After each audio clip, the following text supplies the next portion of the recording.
Intelligence DG AB Venkateswararao బదిలీ అంశం, చంద్రబాబు సర్కారు జారీ చేసిన వివాదాస్పద జీవోల అంశం హైకోర్టు ముందుకొచ్చింది. ఎన్నికల విధుల్లోకి ఇంటెలిజెన్స్ డీజీ వస్తారా రారా అన్న దానిపై మూడు పక్షాలు హైకోర్టు ముందు వాదనలు వినిపించాయి. మార్చి 15న ఇంటెలిజెన్స్ డీజీ పేరుతో ఉన్న జాబితా ఇచ్చిన రాష్ట్ర ప్రభుత్వం ఇవాళ హైకోర్టులో ఇబ్బందికర పరిస్థితి ఎదుర్కొన్నది.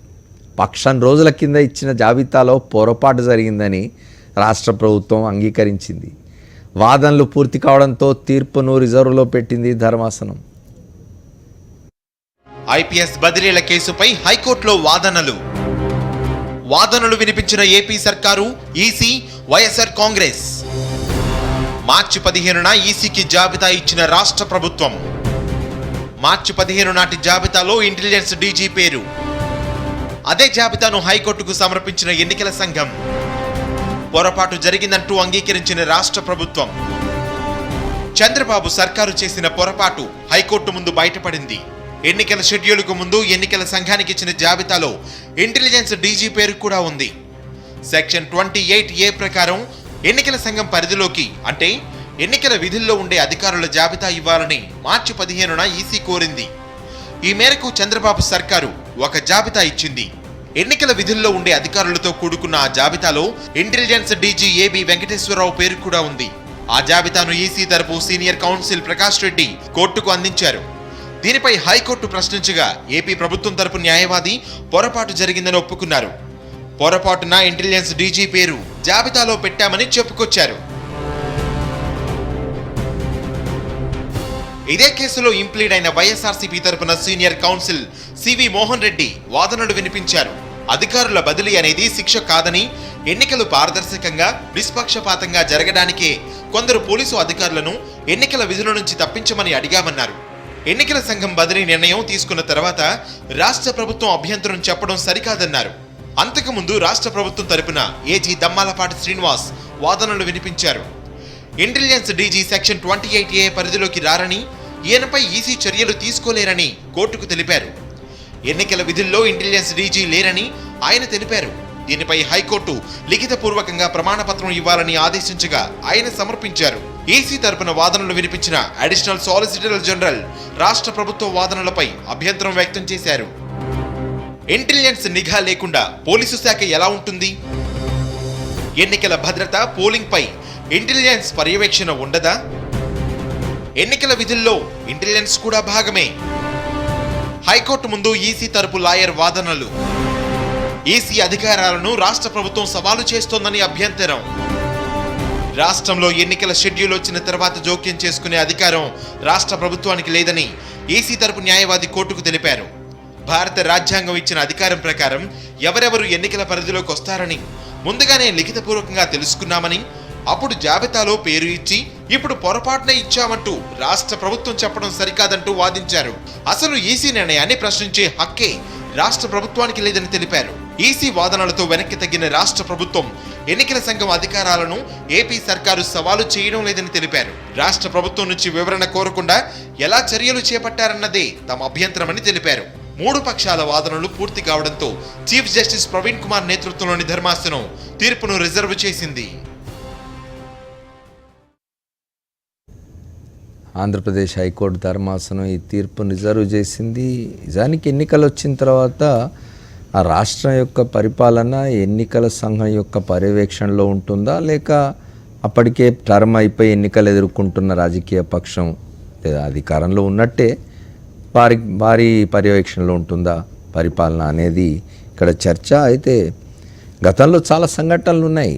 2009లో ఒకసారి అక్కడ కేంద్రంలో యూపీఏ, కాంగ్రెస్ నాయకత్వంలోని యూపీఏ అధికారంలో ఉంది. రాష్ట్రంలో, ఉమ్మడి ఆంధ్రప్రదేశ్ రాష్ట్రంలో రాజశేఖర్ రెడ్డి, అదే డాక్టర్ వైఎస్ రాజశేఖర్ రెడ్డి నాయకత్వంలోని కాంగ్రెస్ ప్రభుత్వం ఉన్నప్పుడు ఎన్నికల సంఘం అప్పుడు డీజీపీని తొలగించి వేరే డీజీపీని వేసుకున్నది. అప్పుడు రాష్ట్ర ప్రభుత్వం ఏం మాట్లాడలే, కేంద్ర ప్రభుత్వం ఒత్తిడి తీసుకురాలే.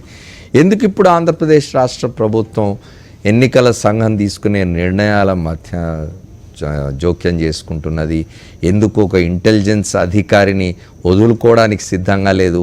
పోలీసులకు ఇంటెలిజెన్స్కు తేడా ఏమన్నదా? ఇంటెలిజెన్స్ విభాగం పోలీస్ శాఖ లోనికే వస్తుందా, లేక దానికంటే అతీతంగా ఉంటుందా, వెలుపల ఉంటుందా, ఇట్లాంటి సందేహాలు చాలా వస్తున్నాయి నిన్నటి నుంచి రాష్ట్ర ప్రభుత్వం, ముఖ్యంగా రాష్ట్ర ముఖ్యమంత్రి వహిస్తున్న తీరు. శ్రీనివాసరావు గారితో మాట్లాడదాం. ముందు మనతో కొండ రాజీవ్ కూడా జాయిన్ అయ్యారు వైఎస్ఆర్ కాంగ్రెస్ పార్టీ అధికారులకు. ఒక విచిత్రమైనటువంటి రాజకీయ పరిస్థితి ఆంధ్రప్రదేశ్లో ఉందని చెప్పి నేను మొదటి నుంచి అనుకుంటున్నాను. ఒకటి కొన్ని టీడీపీ ఆరోపిస్తున్నట్టుగా కేంద్ర ప్రభుత్వం అనేది ఈసీ లాంటి స్వతంత్ర రాజ్యాంగ వ్యవస్థలను కూడా బ్రష్ పట్టిస్తోంది, తన కన్సర్నర్లో ఆడిస్తోందని ఒక వాదం కోసం కాసేపు ఒప్పుకుందాం. మరి వైసీపీ వాళ్ళు కూడా అదే చెబుతున్నారు కదా, మీ చేతిలో ఉన్నటువంటి పోలీస్ వ్యవస్థను కూడా మీరు దుర్వినియోగం చేస్తున్నారు, మీ కన్సర్నర్లో పనిచేసేలా చేస్తున్నారని. ఒక చేత్తోటి మీరు కేంద్ర ప్రభుత్వాన్ని ఆ మాట అంటున్నప్పుడు, ఇంకొక ప్రతిపక్షం మిమ్మల్ని అంటున్నప్పుడు దీని పట్ల కూడా వాళ్ళు కాస్త చూపెట్టాలి కదా. న్యాయం రెండు వైపులు. అప్పుడు వాళ్ళు చెప్పేది కరెక్టే అయితే, ఒకవేళ భారతీయ జనతా పార్టీ ఈడీని, సిబిఐని, ఈసీ లాంటి ఒక స్వతంత్ర వ్యవస్థని వీటిని తన గుప్పెట్లో పెట్టుకొని చేస్తోందని కదా వీళ్ళు ఆరోపిస్తుంది. మరి అదే ఆరోపణ వీళ్ళు మీ హయాంలో మీ అధికారంలో ఉన్నటువంటి వ్యవస్థను కూడా మీరు అలానే ఉపయోగించుకుంటున్నారని చెప్పి అంటున్నారు. ఇప్పుడు ఎందుకు వచ్చింది నిఘా విభాగం? ముఖ్యమంత్రి కన్సర్న్లో పనిచేయడం కాకుండా ముఖ్యమంత్రికి రాజకీయ పరంగా అవసరమయ్యే ఇన్పుట్స్ను అందిస్తోందని కదా ఇప్పుడు వచ్చినటువంటి అభియోగంలో. కాబట్టి అంటే మీరు ఒకళ్ళని అన్నప్పుడు మీరు కూడా మీ మీద వచ్చిన ఆరోపణకి జవాబు చెప్పగలరు. రైట్. అది ఒకటి. ఇంకాక పొరపాట తప్ప అనేదో ఇంకాక అన్నట్లు నాకు ఇంకాక ఇంటరాక్షన్లో విన్నాను. ఇది పొరపాటు తప్పు కూడా కాదు, అసలు చేయకూడని జరగకూడని జరుగుతుంది ఆంధ్రప్రదేశ్లో. అది నా ఉద్దేశం అన్నమాట. అంటే ఒకటి సార్, ఇప్పుడు రాజకీయ పార్టీలు వాటి నాయకులు వాళ్ళ విధానాలు, వాళ్ళ పద్ధతులు, వాళ్ళ ఆలోచనలు మారవచ్చు సమయాన్ని బట్టి, కానీ చట్టాలు మారవు కదా, చట్టాలు మారవు, పరిస్థితులు మారవు కదా. మరి 2009లో ఏం జరిగిందో ఒకసారి చూద్దాం. ఇంతకుముందు నేను చెప్పాను కదా, అప్పుడు చంద్రబాబు నాయుడు గారు ప్రతిపక్షంలో ఉండి ఏం మాట్లాడినారు. సరిగ్గా 10 ఏళ్ల క్రితం 2009లో జరిగిన ఎన్నికలు, అప్పుడు ముఖ్యమంత్రి అప్పుడు ప్రతిపక్షంలో ఉన్నారు ముఖ్యమంత్రి చంద్రబాబు నాయుడు. నాటి ఎన్నికల్లో కాంగ్రెస్ పార్టీ మీద ఎన్నికల సంఘానికి ఆయన ఫిర్యాదు చేశారు. చంద్రబాబు ఫిర్యాదుపై స్పందించిన ఈసీ అప్పట్లో డీజీపీ ఎస్ఎస్పి యాదవ్ మీద వేటు వేసింది. అప్పుడు ఈసీ పనితీరును ఆయన చాలా బ్రహ్మాండంగా మెచ్చుకున్నారు. అదే ఇప్పుడు ఐపీఎస్ అధికారుల్ని ట్రాన్స్ఫర్ చేయడంతో ఈసీ ప్రజాస్వామ్యాన్ని దెబ్బతీసేలా వ్యవహరిస్తున్నది అని చంద్రబాబు అంటున్నారు. చూద్దాం.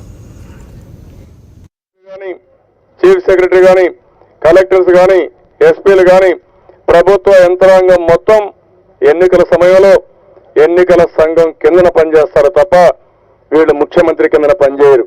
I'm asking election commission, is it impartial elections? ఈ సందర్భంలో ఒక ఎస్పీని ట్రాన్స్ఫర్ చేస్తే ఎలాంటి సంకేతాలు మీరు ఇస్తున్నారు? I'm asking election commission, is it impartial elections? ఈ సందర్భంలో ఒక ఎస్పీని ట్రాన్స్ఫర్ చేస్తే ఎలాంటి సంకేతాలు మీరు ఇస్తున్నారు? మనం డెమోక్రసీలో ఉన్నాం. డెమోక్రసీలో ఈరోజు ఒక పద్ధతి ప్రకారం ఎన్నికలు జరగాలని, ఇంపార్షియల్ ఎన్నికలు జరగాలని, అందుకనే ఒక స్వయం ప్రతిపత్తి కలిగినటువంటి ఎన్నికల సంఘాన్ని ఏర్పాటు చేసుకోవడం. ఎవరైతే జనైన్గా ప్రజాస్వామ్యాన్ని కాపాడాలనుకుంటారో, ప్రజాస్వామ్య విలువలకు కట్టుబడి ఉంటారో వాళ్ళు దెబ్బతీయాలని ప్రయత్నం చేయడం మాత్రం మంచిది కాదు. నేను దీన్ని చాలా స్పష్టంగా చెప్తున్నా. ఎన్నికలు వస్తాయి, ఎవరైనా సరే మంత్రులు కానీ, చీఫ్ మినిస్టర్ కానీ, ఎవరైనా అధికార పార్టీలు ఉండాలి కానీ అందరూ కూడా సమానం. ప్రజాస్వామ్యాన్ని అపహాస్యం చేస్తారా మీరు? ప్రజాస్వామ్యాన్ని అపహాస్యం చేస్తారా మీరు? ప్రభుత్వ యంత్రాంగం మొత్తం ఎన్నికల సమయంలో ఎన్నికల సంఘం కిందన పనిచేస్తారు తప్ప వీళ్ళు ముఖ్యమంత్రి కిందన పనిచేయరు. కావాలని చెప్పి రాజకీయాన్ని కలుషితం చేయాలి, ఈ రాష్ట్రాన్ని భ్రష్టు పట్టించాలి, లేకుంటే ఇష్టానుసారంగా చేయాలని వాళ్ళు చేసినప్పుడు వీళ్ళు చేయడం చాలా దారుణం. ఎన్నికలు వస్తాయి, ఎవరైనా సరే మంత్రులు కానీ, చీఫ్ మినిస్టర్ కానీ, ఎవరైనా అధికార పార్టీలు ఉండాలి కానీ అందరూ కూడా సమానం. I'm asking election commission, is it impartial elections? I'm asking election commission, is it impartial elections? నేనేం అడగాను, శర్మ గారు చెప్పాలి. చెప్పండి. అసలు ఈ ప్రశ్నలని నన్ను అడుగుతారేమో, నేనేం జవాబు చెప్పాలనుకున్నాను కానీ అన్నీ ఆయనే చెప్పేశారు. ప్రతి ప్రశ్నకి ఇవాళ 2019లో అంటే 2009లోనే చెప్పేసాడు ఆయన. 2009లోనే సమాధానాలు కానీ 2019లో ఇప్పుడు ఆ సమాధానం ఆయన గుర్తులే. ఆయన అప్పుడు మాట్లాడే అంటే ఒకటి ఇప్పుడు మనం ఏదో గుర్తులేవు కాదులేండి, రాజకీయ పక్షాలు మర్చిపోతాయి. ఎప్పుడైనా సరే విక్రమార్కుడు గద్దె అని అంటారు చూస్తారా, దాని మీద కూర్చున్నప్పుడు ఒక మాట చెప్తారు, కింది దిగినప్పుడు ఒక మాట చెప్తారు. నేను ఇంతకుముందు చెప్పిన శ్రీనివాసరావు గారు, రాజకీయ పక్షాలు వాళ్ళ అభిప్రాయాలు మార్చుకోవచ్చు, వాళ్ళ అవసరాన్ని బట్టి పరిస్థితులను బట్టి మారొచ్చు, కానీ చట్టాలు మారవు కదా. ఏమంటారు శర్మ గారు, చెప్పండి. సరే, ఇవాళ నిజంగానే ఎట్లయిపోయిందంటే ఇవాళ ఆంధ్రప్రదేశ్ ఒక్కటే కాదు, మొత్తం దేశం మొత్తం మీద కూడా మాట్లాడేది ఒకటి, తర్వాత మన అధికారంలోకి వస్తే ఇంకొకటి అనేటువంటిది నిజంగా మనం ఏదో ఒక పార్టీ తరఫునగా కాకపోయినా ఈ పొలిటికల్ సినారియోలో ఈ విలువలకి తగ్గిపోయేసి మన ఇష్టం వచ్చినటువంటి అభిప్రాయాలు మనం హాయిగా మార్చేసుకోవచ్చు, ఆ గిరీష్ అని చెప్పినటువంటి పరిస్థితికి వచ్చేసాం మనం ఇవాళ రోజున. ఆల్ పొలిటికల్ పార్టీస్లో ముఖ్యమైనటువంటి నాయకులు, ఇంకా కార్యకర్తలన్నా బాగా ఉన్నారు, కార్యకర్తలన్నా బాగా ఉన్నారు, వాళ్ళు అట్లీస్ట్ ఫైట్ చేస్తూ ఉన్నారు. వాళ్ళు నేను తెలుగుదేశం పార్టీ అనేవాడు, ఇంకొక కాంగ్రెస్ అనో ఇంకొక వైసీపీ అనో చేస్తున్నారు, కానీ నాయకుల దగ్గరికి వచ్చేసరికి కాంప్రమైజ్ అయిపోయేసి ఏ రకంగా అయినా సరే, ఏ విలువలు పోయినా సరే మనం ఒకసారి గెలవాలా, మన అధికారంలో కూర్చోవాలనేటువంటి ఒక విచిత్రమైనటువంటి దీనికే ఇవాళ పరాకాష్ట మిగతా చోట్ల జరుగుతుంది, ఇక్కడ కూడా. ఎందుకనంటే ఇప్పుడు ఇవాళ నిజంగా చంద్రబాబు నాయుడు గారి ఒక సీనియర్, ఇన్నిసార్లు 9 సార్లు చేసినటువంటి చీఫ్ మినిస్టర్ చేసినటువంటి ఒక పెద్ద ముఖ్యమంత్రిగా ఉన్నటువంటి ఆయన ఇవాళ నిజంగా ఇన్ని తప్పులు ఈ ఒక్క విషయంలో ఇన్ని చేస్తారా అని నిజంగా ఆశ్చర్యం వేస్తాం. ఎందుకంటే పోలీసు అనేటువంటిది అంటే ఆయన చేస్తుందే కరెక్ట్ ఏమో అనే భ్రమ కూడా కలుగుతుంది. ఆయన చేస్తుంది కరెక్టా కాదా అనేటువంటిది ఇంక ఇప్పుడు నేను చెప్పలేని పరిస్థితికి వస్తుంది. ఎందుకంటే ఏంటి ఈయన కూడా ఇట్లా చేస్తున్నాడు ఏంటి అనేటువంటిది అనిపిస్తుంది. అంటే 2009లో ఆయనే చెప్పాడు, ఇవాళ 2009లో చెప్పింది 2019కి వచ్చేసరికి ఎందుకు ఈయన ఇట్లా చేంజ్ చేసుకుని మాట్లాడాల్సిన అవసరం ఎందుకు వస్తుంది అనేటువంటిది నేను కూడా అనుకుంటున్నాను.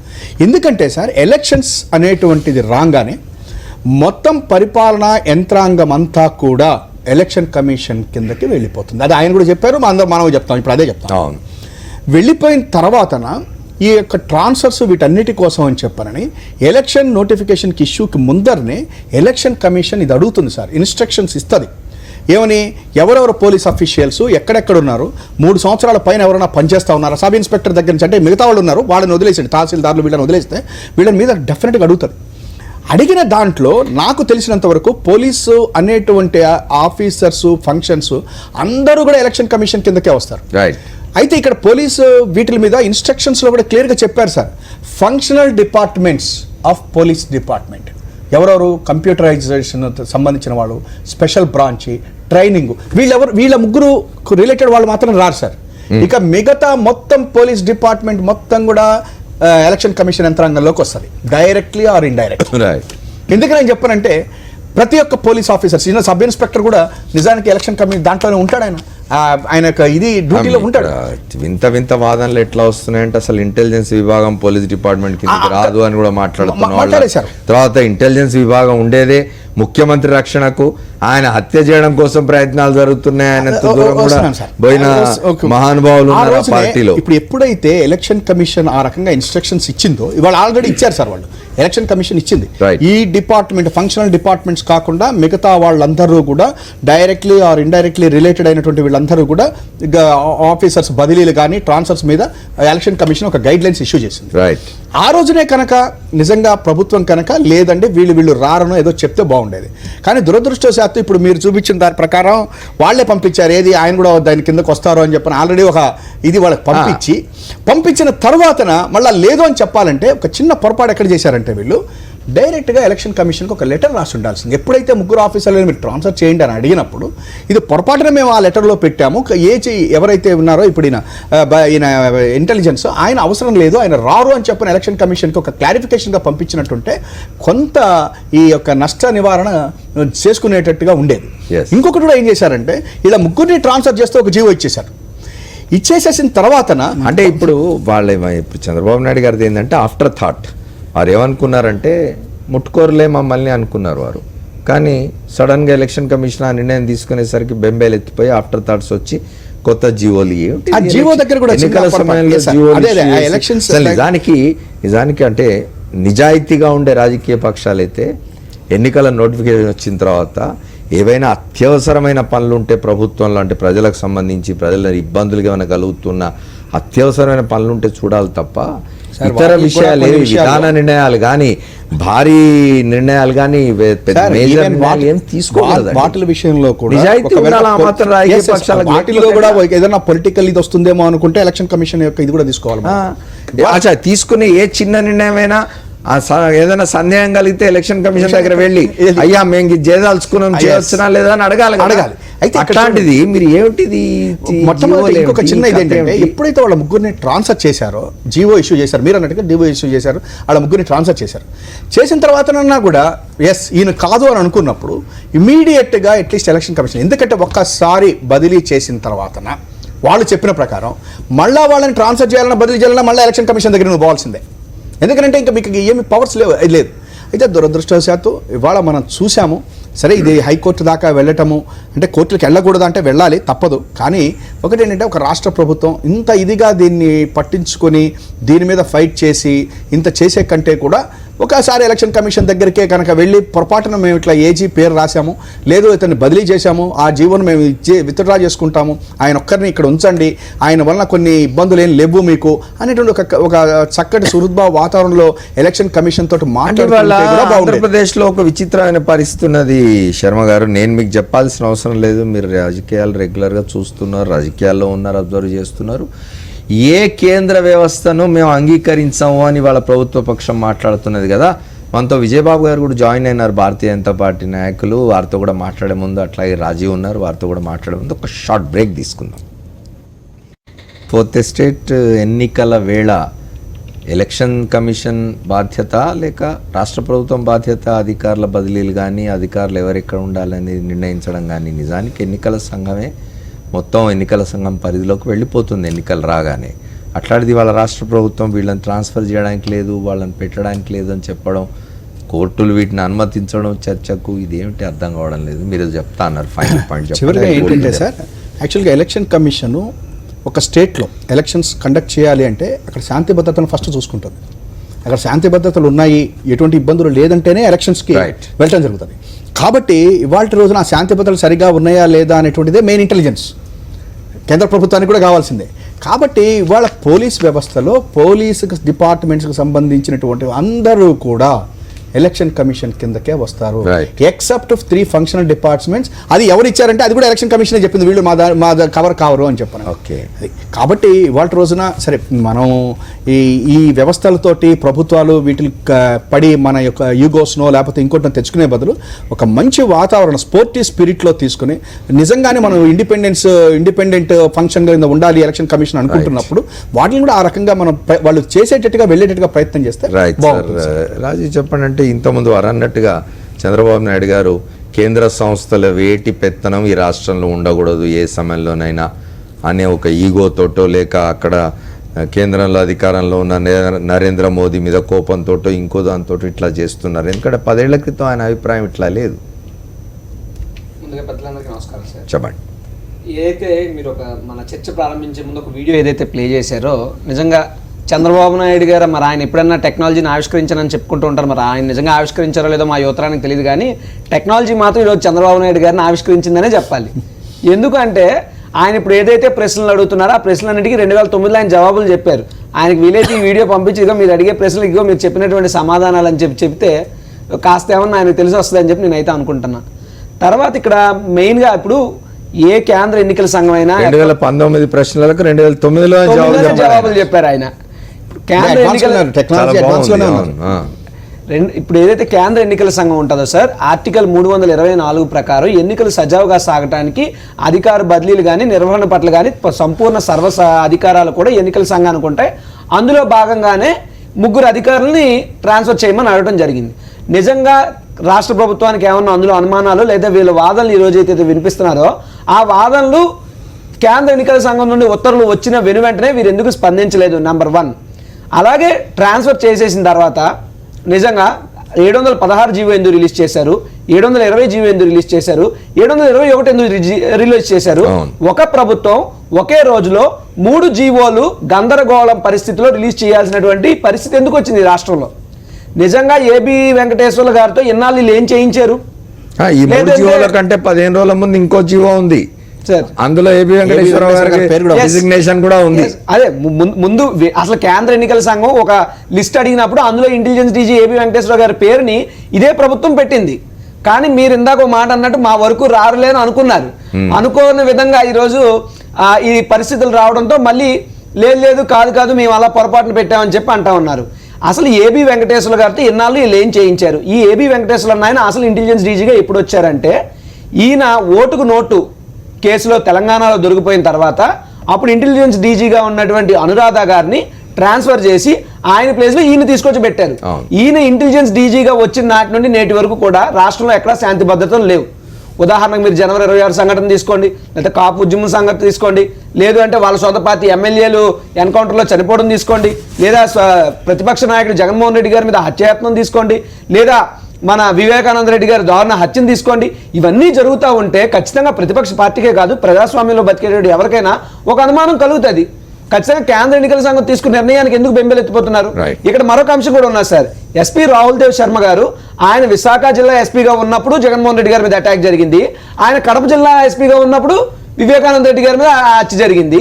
ఆయన వచ్చిన తర్వాత వితిన్ 10 days లో వివేకానంద రెడ్డి గారి గన్మెన్లను తొలగించడం జరిగింది.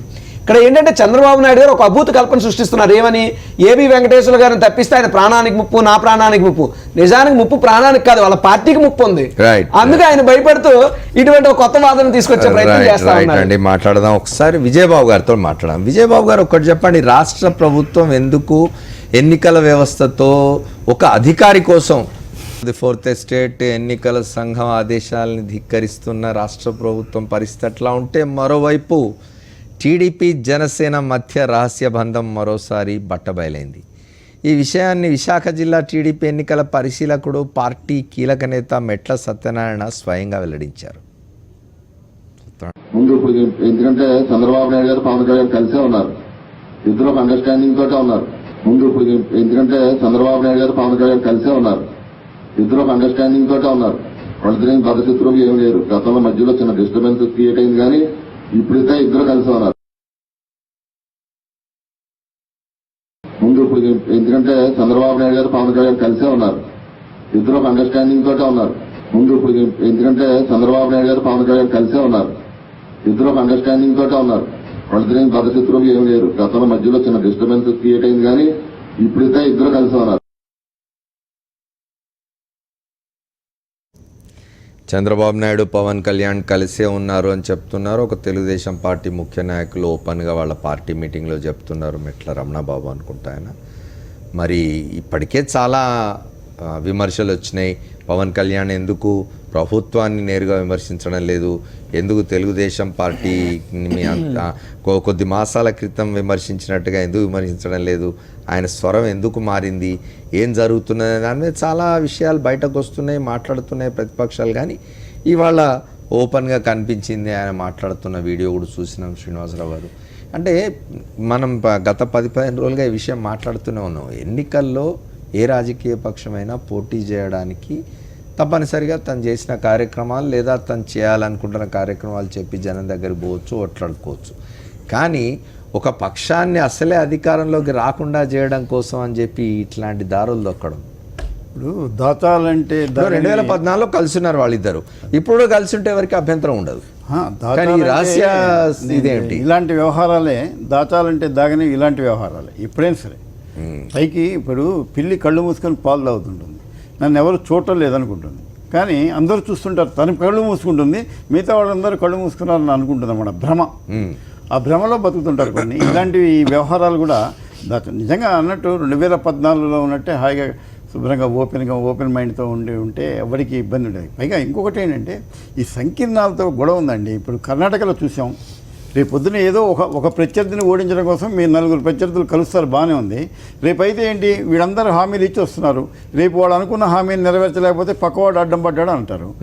ఇది ఎన్నాళ్ళు ప్రజలకు ఇచ్చిన హామీలు మీరు చేయలేరు కదా ఒకవేళ మీరు అధికారంలోకి వచ్చినా. కాబట్టి ఏంటంటే హాయిగా ఇన్ని పార్టీలు ఉన్నప్పుడు పార్టీలు ఎందుకు పెట్టుకున్నారు, హాయి కలిసిపోవచ్చు కదా ఒకే జెండా పెట్టుకొని. అలా కాకుండా ఉన్నప్పుడు పోండి, మీ చెప్పుకోండి, మిమ్మల్ని నమ్మిన వాడు మీకు ఓట్లేస్తారు, లేకపోతే కొన్నాళ్ళు ఆగండి, ఆగిన దాకా ఉండండి, అప్పుడు జనం విశ్వసించేదాకా కొన్నాళ్ళు వెయిట్ చేయండి. అది నా రిక్వెస్ట్. అంతేగాని ఇలా ఆ అక్రమ సంబంధాలు అనే మాట వాడటం నాకు కూడా బాగాలేదు, కానీ ఇలాంటి వ్యవహారాలు అంత బాగుండవు. రైట్, విజయబాబు గారు ఏమంటారు దీని మీద?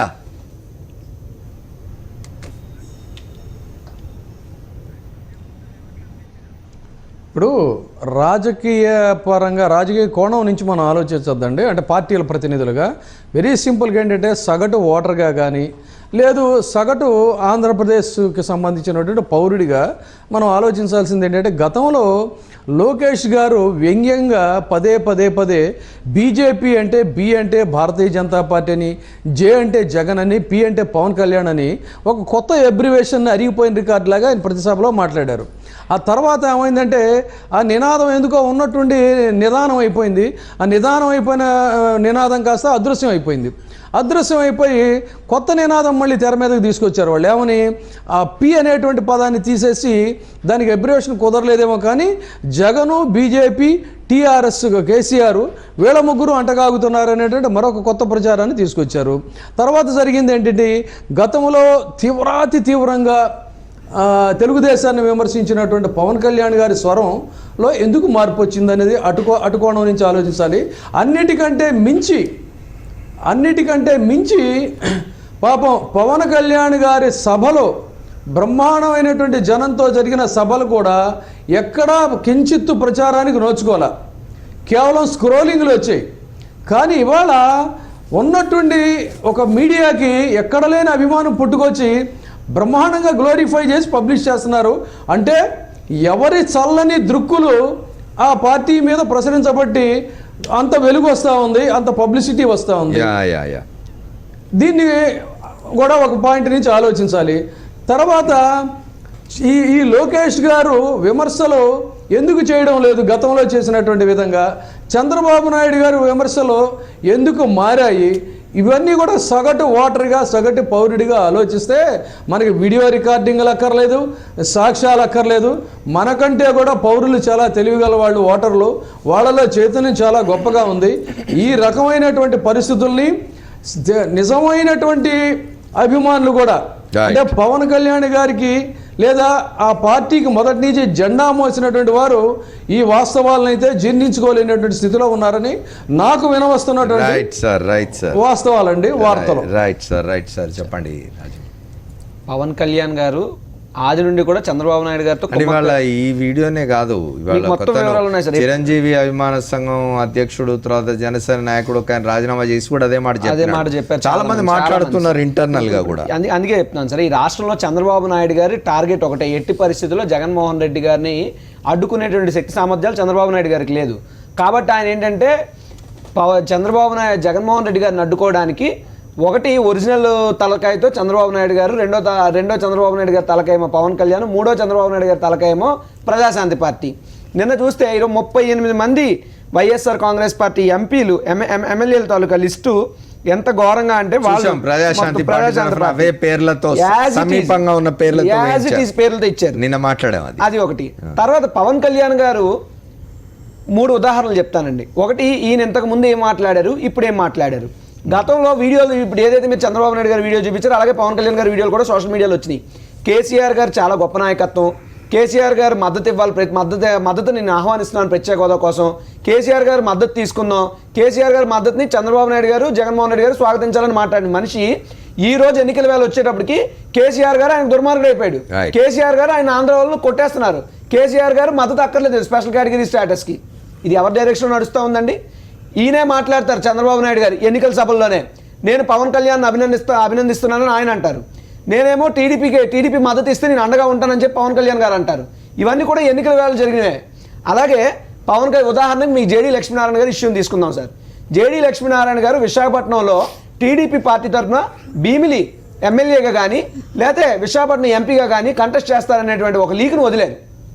లీక్ను వదిలిన 3-4 రోజులు తిరగకుండా ఈయన వెళ్ళిపోయి జనసేనలో జాయిన్ అయిపోవడం, ఈయన జనసేన ఎంపీ క్యాండిడేట్గా విశాఖపట్నానికి రావడం. ఇలా చూస్తూ ఉంటే ప్రతిదీ కూడా చంద్రబాబు నాయుడు గారు ఏం చేయాలనుకుంటున్నారు, ఎక్కడెక్కడ ఏం మిస్ అవుతుందో అవన్నీ కూడా పవన్ కళ్యాణ్ గారితో చేయిస్తూ చంద్రబాబు నాయుడు గారు డైరెక్టర్గా, పవన్ కళ్యాణ్ గారు యాక్టర్గా నడుస్తూ ఉంది. ఖచ్చితంగా ఇవన్నీ కూడా ప్రజలకు అర్థమవుతున్నాయి. అర్థమైన దానికి ఇంకా కాస్త జస్టిఫికేషనే ఈ రోజు బయటపడినటువంటి వాస్తవాలు. ఏదైనా నిజం కడుపులో దాకా పాపం నిజాలు చెప్పేశారు బయట. ఏమంటారు శర్మ గారు? అంటే ఒకటి, వీళ్ళు ఎన్నైనా చేయొచ్చు, జనం ఎట్లా అది ఆ ఓట్ ట్రాన్స్ఫర్ ఇదంతా ఎట్లా జరుగుతుంది? ఇది కుట్రలు చేయడం అనేది చాలా సులభం, కానీ ఆ కుట్రని ఇంప్లిమెంట్ చేయడం అది కూడా అశేష ప్రజానీకంలోకి పోయి చేయడం అనేది, ఇప్పుడు ఏదో 10 మంది మధ్య 20 మంది మధ్య కుట్ర చేసి దాన్ని అమలు చేయడం అనేది పెద్ద సమస్య కాదు. కానీ కోట్లాది మంది ప్రజలు ఓట్లేస్తున్న దగ్గరికి పోయి బయటికి చూపించుకోవడానికి మేము వేరు పార్టీలు శత్రువులు అని పోటీ చేస్తూ లోపల మాత్రం ఆ పార్టీకి వీళ్ళు ఓట్లు వేయించడం, ఈ పార్టీకి వాళ్ళు ఓట్లు వేయించడం, ఈ ప్రయత్నాలు సాగుతాయా? జనం అట్లా ఇదవుతారా? అంటే మీరు అన్నట్టు ఇవాళ ఈ యొక్క ఇది అంటే మనం ఏదైతే వాళ్ళిద్దరు కలిసి ఉన్నారు, ఇందాక విజయబాబు గారు చెప్పారు బీజేపీ అంటే ఇదివరకు అట్లా అనేవాళ్ళు ఇప్పుడు ఈ రకంగా మాట్లాడుతున్నారు అని చెప్పారని.